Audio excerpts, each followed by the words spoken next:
Stress can have so much negative impact on the body and the brain. We need to learn how to understand stress and to try to figure out how we can manage it in our lives. In this video, I'll share take care tips for managing stress.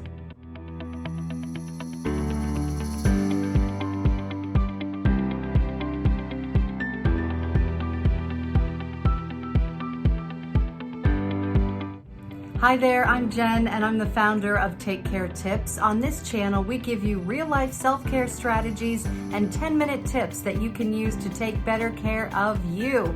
Make sure to click below to like this video and subscribe to our channel so you'll be able to see all of our videos.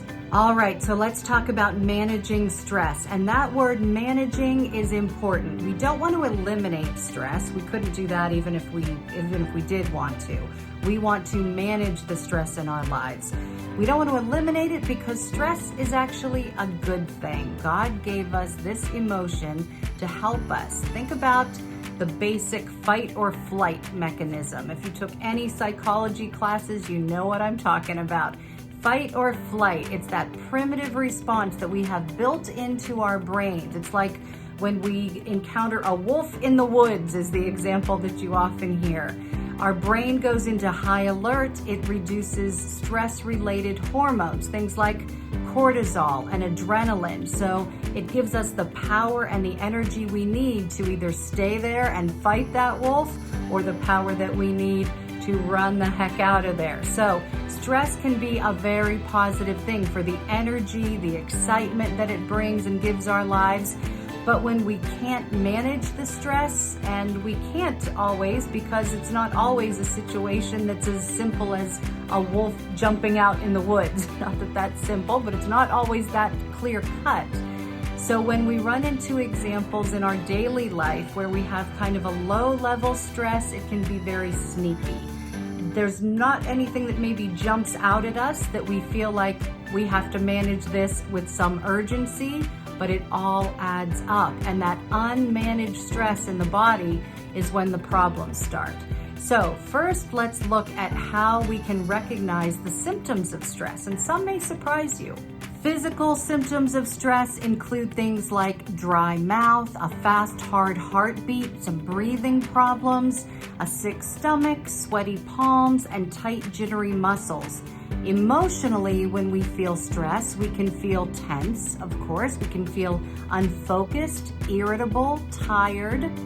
No doubt that stress is linked to illness. In fact, get this, 60 to 90% of all illness is linked to unmanaged stress in the body.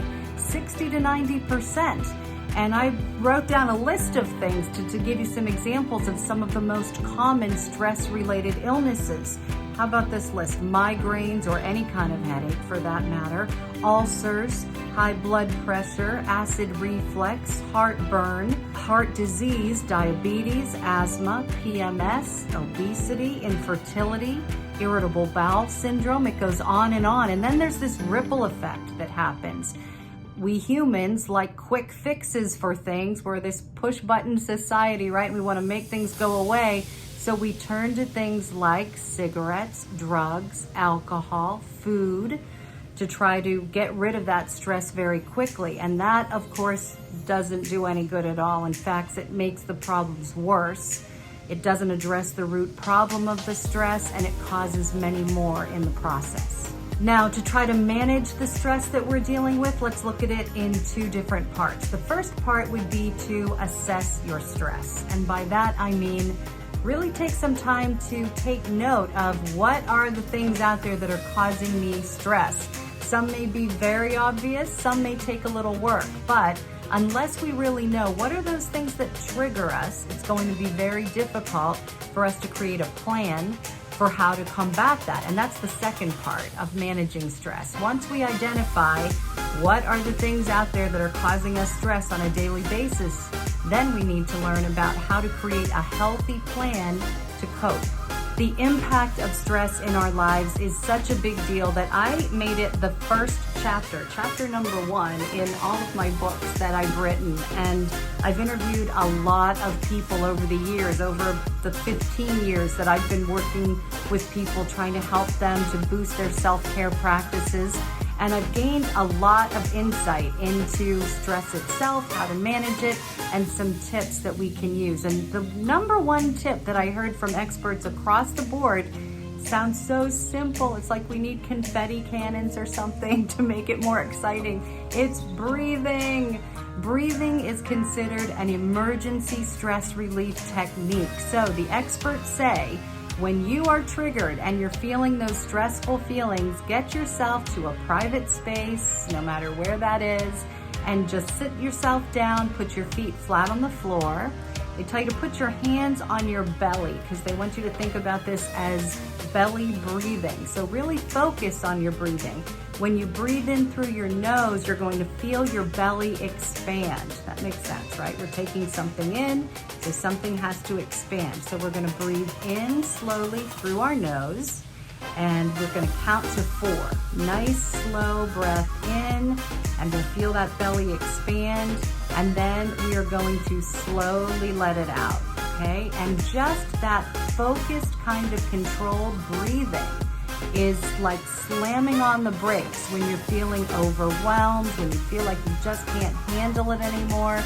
It really is an emergency technique that is used across the board in all kinds of situations. The number 1 pain associated with stress is the tension headache. Do you ever get those?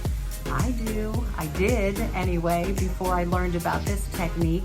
I interviewed a pain relief specialist on the south side of Pittsburgh, and he deals with trigger therapy. And this is a therapy that involves applying some pressure. If you went to see him, he'd apply pressure on different trigger points in your body, and he'd send you home with that breathing technique and some stretches that you would be able to do to minimize the kind of pain that you're feeling based on what's causing that pain in your body. So the tension headache, when we think about it in a muscular way in our bodies, think about when you go to a gym and if you're doing arm curls, okay? So we have our weight, we're doing our arm curls, and in the morning we wake up and we go to put on our shirt and we say, my arm hurts. We don't rush to the emergency room because we know we were at the gym, we were lifting weights, and that's why our arm is a little sore the next morning, right? With the tension headache, again, I'm gonna use that word, it's sneaky because we tense the muscles in our neck when we are stressed. So think about it if you're driving and it's stressful, or if somebody makes you mad and the shoulders go up and your neck tenses like that. It's not something that we're really focused on, but those muscles are getting a workout.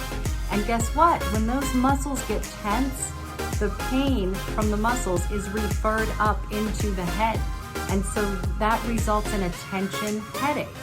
Now, if we aren't cognizant of that, we could go to a doctor and there could be a million kinds of pills, a million kinds of things that they could give you for your headache, right? But sometimes it's simply that we have been feeling that stress in our muscles in our neck and we need to relieve that. So the pain relief expert I interviewed for the book says that there's a simple way that you can do this. It's an exercise that stretches everything out, and it starts with that breathing technique that I taught you. So you sit down, feet flat on the floor, hands on the belly. You do that nice, slow, deep breath in, nice, slow, deep breath out.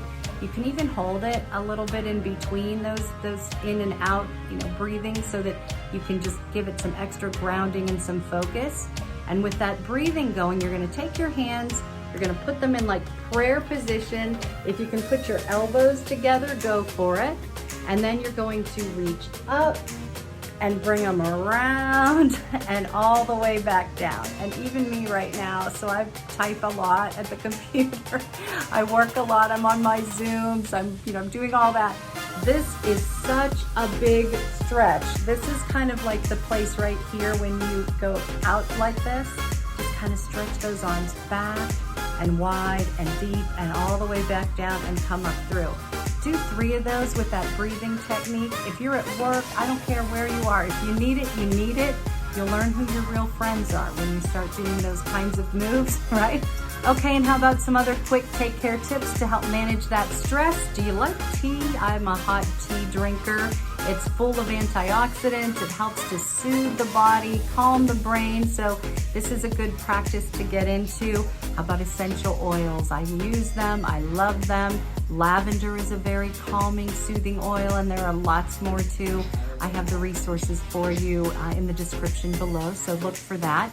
If you have pets, pets are shown to be very calming for us humans. We love to be around our furry friends. They help to soothe us. Massage, stretching, prayer, exercise. A little bit of dark chocolate is great to help to manage stress as well. Listening to music. So many different things that you could use. Here's the one thing that we really need to keep in mind. This is not a one-size-fits-all solution, and not every technique will work for you 100% of the time. So it's a journey. You can experiment with all of these different kinds of things and others that you find that are relaxing to you to help to keep you calm so that you can experience all of the joy. Thanks so much for watching.